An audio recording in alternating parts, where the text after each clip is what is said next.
유튜브 시청자 여러분 안녕하십니까. 오늘은 까치 설날입니다. 아침 일찍 저 멀리 기장 용궁사 해수관음상에 왔습니다. 오늘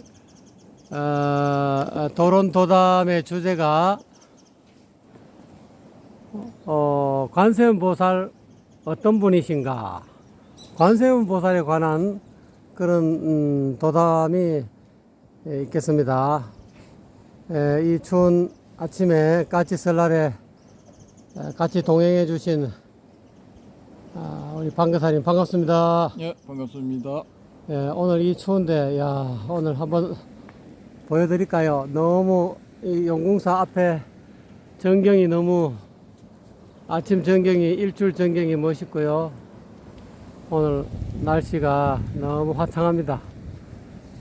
오늘 이 주제가 관세음보살에 관한 주제인데요. 어떻게 이 말문을 열지 참 암담합니다만은 한번 열어주십시오. 암담 안 합니다. 밝습니다. 아주 환합니다. 그렇습니까? 마침 아침 해가 뜨고 있고 해서 아주 좋은 분위기입니다. 그래서 우리 관세음보살님은 우리가 너무나도 잘 아는 손오공 있죠, 손오공. 네네네. 손오공의 사부님. 서유기에 등장하는 손오공의 사부님. 삼장법사. 예. 그러니까 다 불러 모으죠.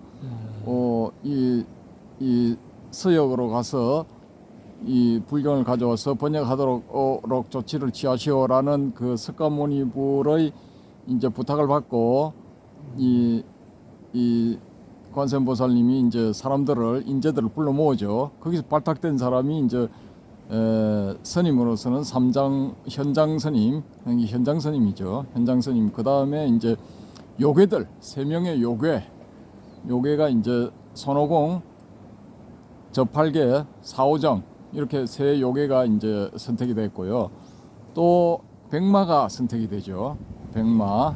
그렇군요. 예, 이 용왕의 아들이 변신한 백마가 선택이 돼서 이제 한 사람의 사람, 한 인간, 3 요괴, 1필의 말, 한 마리의 말 이렇게 이제 5 생명이 불경을 가져오기 위해서 서역으로 출발하는 과정에서 이제 구하러 가는 과정에서 불경을 구하러 가는 과정에서 일어나는 여러 가지 천신만고 고난을 다루는 이야기가 서유기지 않습니까?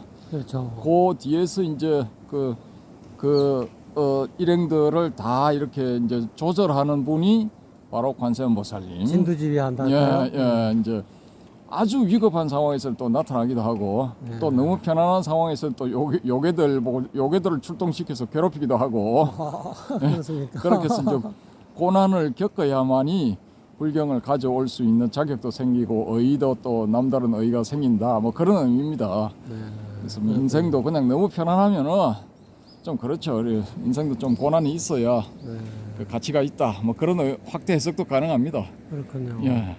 그래서 아주 서유기의 숨겨진 주인공, 숨은 주인공 관세음보살님입니다. 예. 관세음보살님은 보통 천수천안이라 그러죠? 예. 천손, 천눈. 예. 꼭 천개의 손, 천개 눈이라기보다는 많다, 엄청나게 많다. 그렇죠. 그런 뜻입니까? 의미죠. 예, 그런 의미인데 이제 천수천안 이렇게 되는 거는 이제 힌두교에 이제 이슈와라 신이 1000개의 팔을 가지고 있다. 그런 그 의미에서 관세음보살님이 이제 인도에서 원 출신은 이제 인도다. 인도에서 오신 분이고 그 인도의 힌두교 신을 이렇게 벤치마킹해서 탄생한 분이다. 그런 이야기도 있고요. 관세음보살님은 보니까 묘선공주라고 전생에 그렇게 나와 있는 것 같던데요. 버전이 좀 있더라고요. 보니까 관음산매경인가 하여튼 찬집 배경경 이런 거 보면은 거기에 이제 백그라운드 해서 쭉 나오는데 예전에 가스불 시대 때 어느 왕의 이제 3번째 공주인데 이렇게 저렇게 해서 이렇게 생을 마치고 다음 생에 이제 관세음보살로 환생하게 됐다. 뭐 이런 이제 뭐 여러 가지 이야기가 있죠. 있는데 이제 이분은 이 우리한테 알려지기로는 이제 대자대비 자비의 화신 그렇게 알려져 있죠. 그러니까 뭐 냉정하게 이렇게 이성 중심으로 살펴본다면은 대성불교가 나타날 때 그 대자비심을 가진 어떤 분이 실제로 있었다 이거죠. 그래서 그런 그분을 모델로 해서 경전을 만들 때 이제 관세음보살이라는 이름을 붙이고 그렇게 이제 그 경전에 편입을 시켰지 않나 이런 이제 추정이 가능하죠. 그럼 관세음보살님의 실존 인물이 아닐 수도 있다는 겁니까? 아니면 실존 인물이라는 겁니까? 저는 뭐 실제로 그런 분이 있었다고 보는 거죠. 있었다고 보고 이제 범어명은 아발로키테슈아라 뭐 이런 식으로 이제 비슷하게 부르거든요. 이제 아왈로키테 이슈와라 뭐 이렇게 해야 된다는 건데 그냥 자유스럽게 뭐 말씀하셔도 돼요. 그런 거는 그렇게 이제 그걸 번역을 하면서 원래 그걸 글자의 뜻대로 다 하면은 관세음 자제보살 이렇게 되거든요. 관세음 자제 이슈와라가 자제하다는 그런 뜻이니까 관세음 자제 아발로키테 이슈와라 보디사트바 이렇게 되면은 관세음 자제보살 이렇게 되죠. 그런데 이제 그 줄여서 하다 보니까 이 구마라섭 스님은 이제 관세음 보살 이렇게 번역을 하고 현장 스님은 관자제보살 이렇게 번역을 했죠. 그래서 이제 일반적으로 알려지기는 이제 대자대비 관세음 보살 이렇게 하는데 대자대비 관자제보살 하기도 하거든요. 근데 빈도수로 보면은 이제 관세음보살 세상의 소리를 관하는 보는 보살이다 이렇게 할 때는 대자대비 자비의 화신 그렇게 일반적으로 보고요.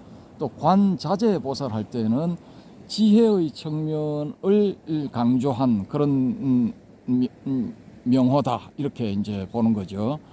그래서 그 지혜 쪽의 대표적인 케이스는 이제 반야심경을 우리가 들 수 있습니다. 반야심경에는 관자제보살로 등장을 하시죠. 그런데 이제 지금 우리가 알고 있는 260자의 반야심경은 이제 줄인 것이고 소위 말하는 약본이고요. 축약한 약본, 소본이고 또 원래의 광본, 대본 그건 이제 앞뒤로 조금씩 더 붙거든요. 그래서 전체적인 이야기 구조를 말씀을 드리면은 이 관자제보살님이 그 아주 깊은 산매에 명상 산매에 들어 계시는 거예요. 그걸 이제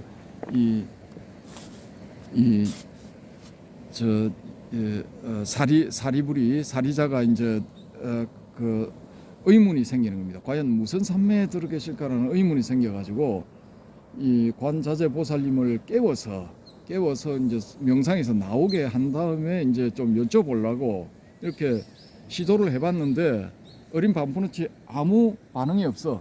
깨우지를 못해요. 명상에서 나오게 하지를 못해서 부처님께 석가모니불께 부탁을 해요. 석가모니불이 이제 석가모니불의 힘으로서 신통력으로서 이 강제로 관자제보살이 명상에서 나오도록 해버려요. 나오도록 한 다음에 사정을 설명하고 저 사리자에게 좀 내용을 설명해 주라. 당신이 지금 어떤 산매에 들었는지 그걸 설명을 해 주라. 그렇게 해서 이제 관자제보살이 행신반야 바람일다 시 조견오온 개공 이렇게 시작되는 겁니다. 그래서 그걸 보고 이제 오온이 다 공함을 보고 또 일체고액 사리자 색불이공 공불이석 이렇게 되죠. 일체 고액을 걷는다. 그래서 공을 관하고 일체의 고액을 건너는 그 부분이 이제 쭉 부연 설명이 되면서 등장하는 교리들이 초기 불교의 핵심 교리들이거든요. 초기 불교의 핵심 교리들을 반야심경에서는 일단 부정을 해버립니다. 그런 건 다 공하다 없다. 그거 다 뭐 소용없는 것이다. 다 공한 것이다. 비어 있는 것이다. 근데 완전히 비어 있다고 표현해서 없는 건 아니죠. 일단 이제 공한 그런 것이다. 공중에는 공의 세계 안에서는 그런 건 다 소용이 없다. 구별이 없다. 그런 식으로 이제 표현을 한 다음에 말미 부분에 가서 이 무소득가 해버립니다. 이 무소득고 보리살타의 반야바람일타 고 신무가의 무가이고 무유공포 원리전도 몽상 이렇게 나오죠. 그렇게 해서 그렇게 쭉 공의 도리에 대해서 쭉 설명을 하지만은 그것조차도 소득이 없어야 된다는 거죠. 거기에도 집착을 안 해야 된다는 겁니다. 그 집착을 안 할 때 이제 이 차 안에서 비한 이 열반의 세계, 이 사바 세계에서 이 현실 세계에서 열반의 세계, 그 열반을 정득한다 이 말이죠. 그렇게 건너간다는 겁니다. 그래서 반야심경의 핵심은 딱 두 가지. 그 공의 도리에 대해서 이렇게 이제 깨닫는 것하고 무소득 해버리는 것.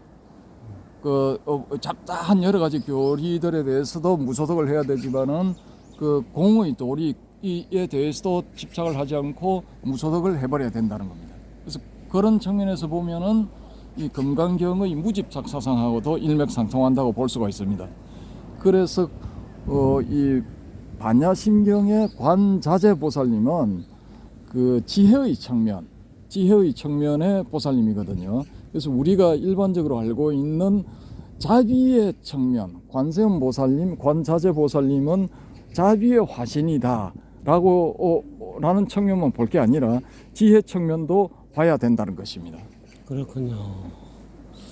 관세음 보살님이 중생들의 어떤 그런 그 고통의 소리를 들으시고 언제든지 부르면 온다는 그런 그런 대보살님이신데, 과연 여러분이 이 유튜브를 보시는 시청하시는 여러분들이 애로사항이 있으면은 뭔가 이렇게 이 관세음 보살님한테 와서 관세음 보살 연부를 하고 부르면 과연 관세음 보살님이 도와주실까요?